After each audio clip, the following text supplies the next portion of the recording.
Gagawa tayo ng no-bake na banana muffin. Yes po, no-bake dahil sa steam natin lulutuin. At para ma-compare natin ang steamed na banana muffin sa baked na banana muffin, magluluto din tayo ng banana muffin sa turbo broiler. So, hahatiin ko siya ha. Ayan. Ayan siya. And ito siya. Okay, ayan. Ayan. Okay, napakadali lang nitong gawin. Inimix lang natin yung ating mga dry at wet ingredients. Para naman sa ating saging, gagamitin natin ang pang-cake talaga na saging, yung bongolan. Maganda kasi yung bongolan dahil mabango at malinamnam talaga yung banana cake kapag ginamit mo yung bongolan talaga na saging. So, eto yung saging natin. Ganito ang itsura dahil inilagay ko ito sa freezer. Eto kasi yung tira natin, yung gumawa tayo ng banana cake. So, kung may tira kayong saging, lalo na kung bongolan, ilagay nyo sa freezer. Kahit ilang months pa yan ay pwede pa talagang gamitin. And very soft na yan pag galing sa freezer. So, perfect na yan for cakes, cupcakes, and muffin. And dapat mong gamitin sa banana cakes and muffin ay yung overripe. Mas mabango at mas masarap. So, buksan na natin. Very soft na yan, pero perfect pa rin yan sa muffin. Balatan natin lahat. Tapos ay i-mush natin ito. So, ako ima-mush ko siya talaga, pero yung ibang ginagawa nila, nag-iiwan sila ng konting buo na saging para daw pag bite nila ay may mafe-feel pa sila na saging. Pagka-mush ng saging ay iset aside na muna natin at i-mix na muna natin ang mga dry ingredients. Sa bowl ay i-mix natin ang all-purpose flour, baking powder, next naman ay baking soda. Maglagay tayo ng konting asin, eto naman ay cinnamon powder. Eto ay optional, maglalagay ako ng nutmeg powder. And maglagay din tayo ng white sugar at brown sugar. I-mix na muna natin ito.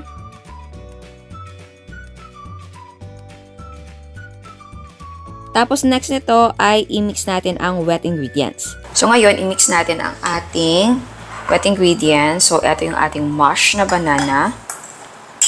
Ayan. Lagay natin ang itlog. Melted na margarine. At maglagay tayo ng konting vanilla essence. Tapos i-mix natin to.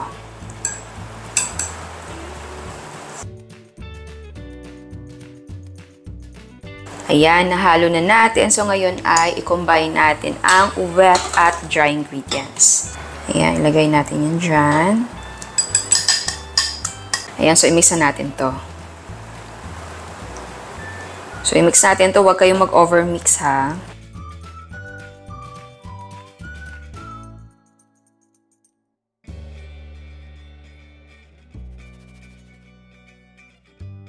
Ayan, na-mix na natin siya. So, ngayon ay ilipat na natin siya sa mga cupcake liners or sa muffin liners. So, dalawang paraan ang gagawin natin sa pagluluto ng muffin. Pero hindi tayo gagamit ng oven.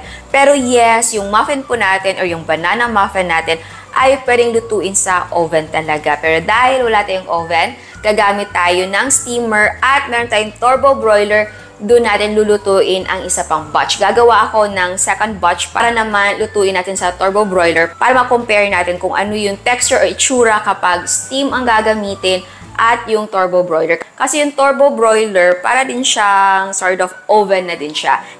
And eto naman yung gagamitin natin para sa turbo broiler at para naman sa steam ay eto. So dito ko siya lalagay. Eto yung parang puto molder, ayan. And para naman sa cupcake liners, ito yung gagamitin ko. Pwede naman na hindi ganito. Pwede yung ordinary na cupcake liners. Ito kasi, maganda siya and pang muffin kasi siya. So, yan o. And yes, pwede kayo mag-DIY nito. Pwedeng gumamit ng parchment paper. Ito mga puto molders natin ay magsisilbing holder ng ating mga muffin liners. So, ilagay na natin ang mga muffin liners dito. Tapos ay mag-scoop tayo ng banana muffin mixture natin. So, pwede mo i-divide into 6 equal parts yung mixture. Pero ang ginawa ko ay sa isang muffin liner, half cup ang inilagay ko na mixture. Dahil gusto ko na medyo malaki at maumbok yung banana muffin natin. So, 5 dito ang malalaki tapos yung isa ay maliit. So, magkukulang talaga siya kung malalaking servings ang ilalagay mo. Next naman ay optional, maglalagay tayo ng toppings. So, meron tayong chocolate chips. And yes po, pwedeng ilagay ang chocolate chips sa mismong mixture. Pwede mo siyang i-fold. And maglalagay rin ako ng roasted na peanuts. And then, i-transfer na natin ito sa ating steam basket. And again, lagyan natin ng malinis na tela para hindi matuluan ng tubig or steam ang ating mga muffin. And then, ilagay natin yung ating takip dito. Ayan.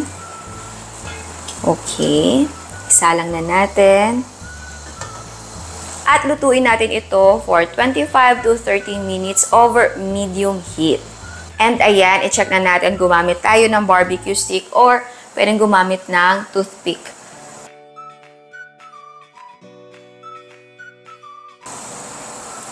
Ayan, i-check natin. Gamit ko ay barbecue stick pero pwedeng gumamit ng toothpick.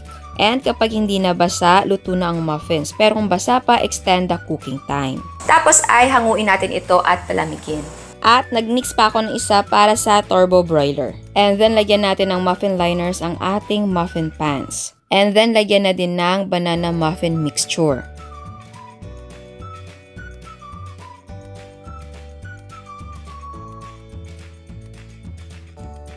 Ayan, so ilagay natin siya sa loob. Turbo broiler yung gagamitin natin. So yes, pwede sa oven talaga kung meron kayo. Ayan, takpan natin. So, isa-set ko siya sa 150 degrees Celsius tapos mga 15 minutes na muna. Pero mamaya ay mag-a-adjust tayo. Titignan ko kung brown na siya tapos hilaw pa sa loob. Mag-adjust tayo ng temperature at oras. Ayan siya, after few minutes. Ito yung itsura niya.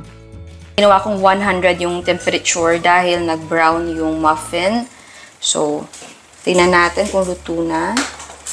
Alam niyo ang bango ng ating muffin. Okay. And ayan siya, medyo basa pa. So, extend natin ang cooking time. Extend tayo ng cooking time, pero inilipat ko dito yung init. Dahil brown na nga yung muffin, baka naman sobrang umitim. So, ganyan lang yung heat natin. Tapos, na-extend ako ng mga 10 minutes, pero i-check din natin mamaya. And after 10 minutes, i-check natin. And ayan, hindi na basa. So, luto na ang ating mga banana muffin. At ayan, eto na ang ating banana muffins! Ayan, so tikman na natin. So, eto yung turbo na muffin natin. Eto naman yung ating steam. Okay, tingnan natin ha. Para ma-compare nyo. Ayan. Ayan. Super bango. Okay. So, hahatiin ko siya ha. Ayan. Ayan siya. Okay. So, tikman na natin.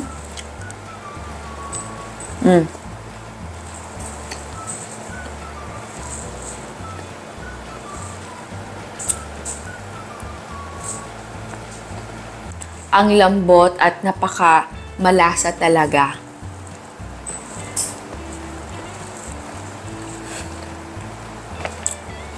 Perfect i-pair sa kung nagkakape kayo. Ako, yung kape na gusto ko yung milky.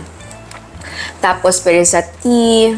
And pwedeng pang merienda o partner sa Coke. Kung gusto nyo na mainit, pwedeng ilagay sa toaster. Okay, next naman yung ating steam na muffin. Buksan natin. Ayan siya. Ayan.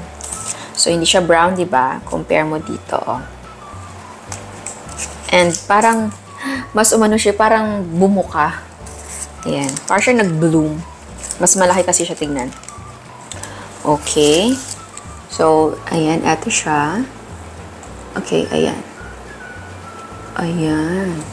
So, sa appearance, diba? Sa loob, same lang. Tikman natin. Compare ko pa ha.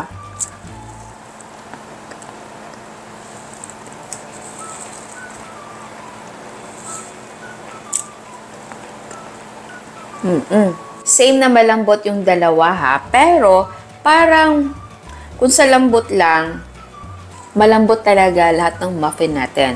Pero syempre, nag-compare tayo.